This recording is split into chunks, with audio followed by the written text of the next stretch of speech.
bagaimana Mas Is melihat para misionaris OSC dari Amerika dan juga Belanda mampu survive di tempat yang sangat sulit ini? Yaitu dulu kan pertama kali mereka MSC ya, MSC dengan cerita-cerita khusus bahwa Pater Sequard itu akhirnya bisa berkomunikasi, berkontak dengan Asmat, kemudian diterima dengan baik hati. Kemudian tatkala ada kesulitan tenaga, mereka menawarkan diri ke OSC Amerika, dan OSC Amerika itu senang datang ke situ. Kebetulan para misionaris OSC dari Amerika itu dibekali latar belakang antropologi. Jadi mungkin banyak mereka yang berminat ke situ karena melihat dari sisi antropologis itu kan manusia yang dilihat, dan bukan hanya untuk kepentingan misi, tapi lebih mau mengenal budaya lokal, budaya setempat seperti apa. Sehingga pada awal mulanya kemudian ada misionaris Belanda, kemudian misionaris Amerika senang di sana. Itu kelihatan ya menyenangkan bagi mereka, karena saya melihat pada tahun 80-an itu kalau kita ke Papua itu bukan seperti kita ke wilayah Indonesia yang lain, tetapi seperti ke negara yang lain karena masih rapi, bagus, bersih, dan lain sebagainya. Tapi sekarang pasti sudah lain, tapi kesan pada waktu itu seperti itu. Kita sepertinya ke negara yang lain gitu ya. Nah, ini yang saya alami, saya lihat pada waktu bedanya dengan kondisi sekarang ini. Mas Is pernah mendengar cerita mengenai cucu Rockefeller yang katanya tersesat dan kemudian meninggal di Asmat? Itu sering, itu dekat di mana saya tinggal, karena itu di wilayah Basim ya, di Muara dekat Basim. Itu kan ada kampung Ocenep, Manesep Ocenep, nah di sekitar situ. Tetapi kan ceritanya itu temannya yang satu itu bisa survive ya, tenggelam itu.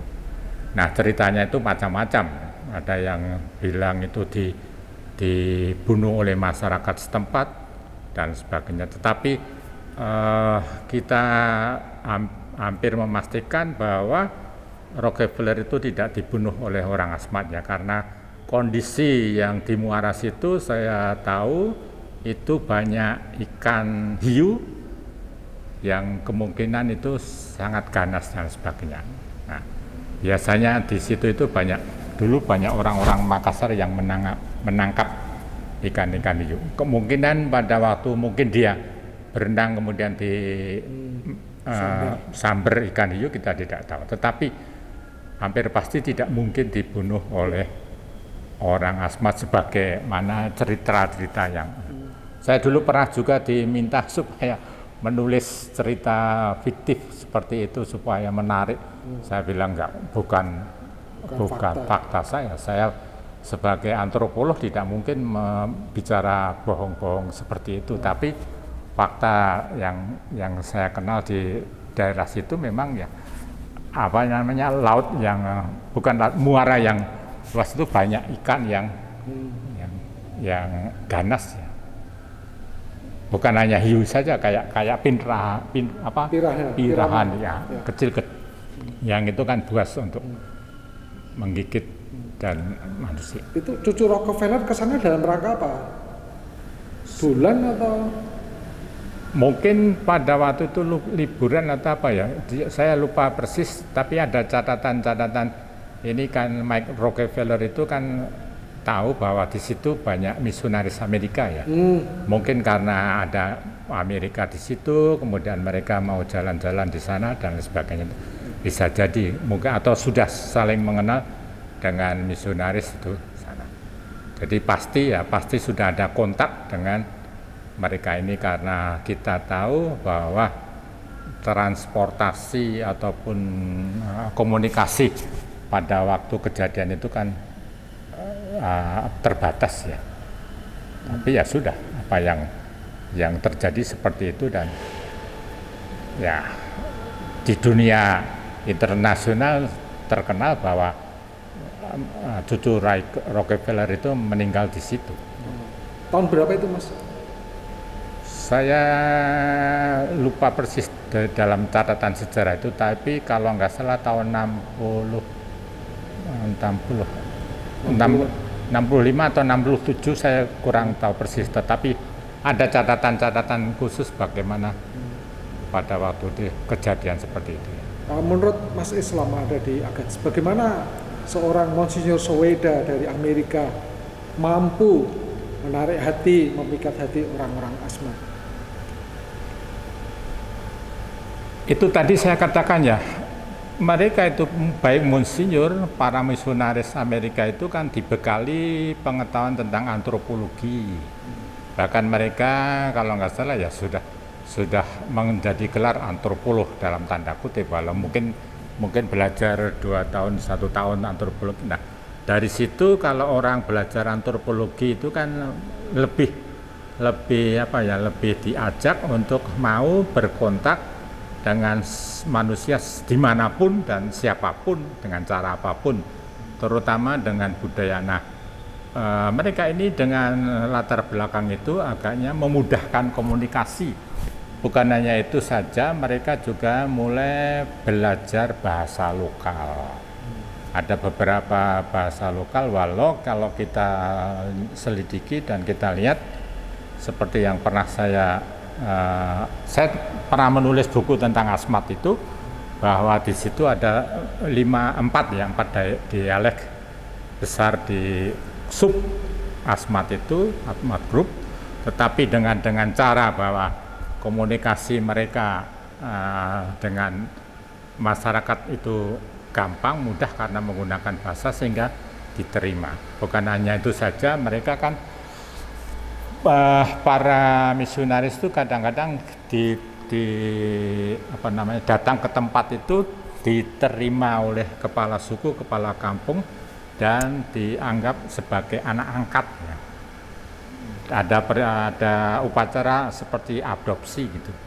Nah, dari situ memudahkan komunikasi. Dan dari pengalaman saya, kalau kita bisa menyapa mereka dormomo gitu, mereka ini bisa komunikasi, walau sedikit, tetapi lama-lama ada yang bisa bicara Asmat dan sebagainya. Saya juga yang belajar sedikit, misalnya ya, Ucumaram, bagaimana kabarnya. Tapi terus terang kalau kita bicara Asmat itu ada kata yang singular dan plural. Misalnya Ucumaram, bagaimana kabar atau mau kemana. Nah, kalau untuk 2-3 orang saya harus mengatakan Caucumaram ya, jadi udah lain ya. Nah, ini yang sering dikatakan Asmat Atakam, dari bahasa Asmat. Tapi saya tidak bisa bicara Asmat itu kalau saya pergi ke kampung yang lain, karena intonasinya juga lain, kata-katanya juga lain.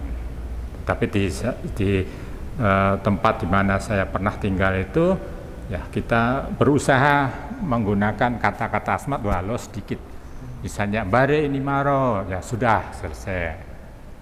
Atau J Atakam itu sebagai bagaimana kita bicara dengan adat rumah bujang gitu ya.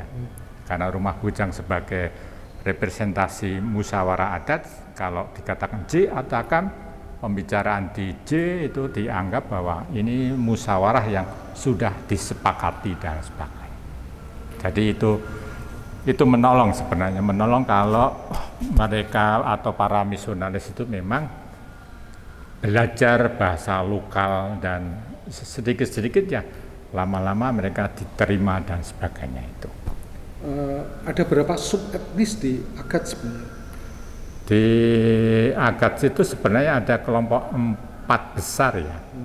Kelompok yang di Sawah, kelompok yang di sekitar Agats itu, kemudian kelompok yang Ats, kemudian kelompok yang Basim. Tapi juga ada kelompok Senggo.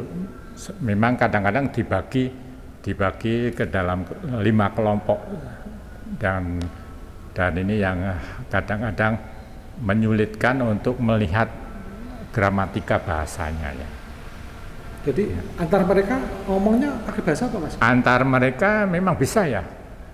Jadi saya melihat kadang-kadang orang itu bilingual, dua bahasa, sehingga kalau orang Ats dengan misalnya dengan Yausakor itu hanya di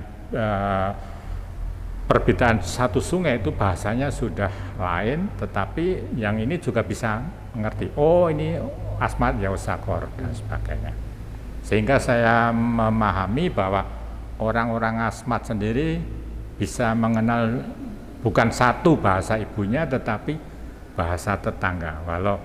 Walau gramatikanya kita nggak tahu karena tidak ada bahasa resmi yang kita gunakannya. Jadi hanya bahasa lisan dan kita mendengar dan kita mulai belajar sendiri, mengatur sendiri bagaimana sebenarnya ya konstruksi bahasa itu kalau mau secara linguistik benar atau salah.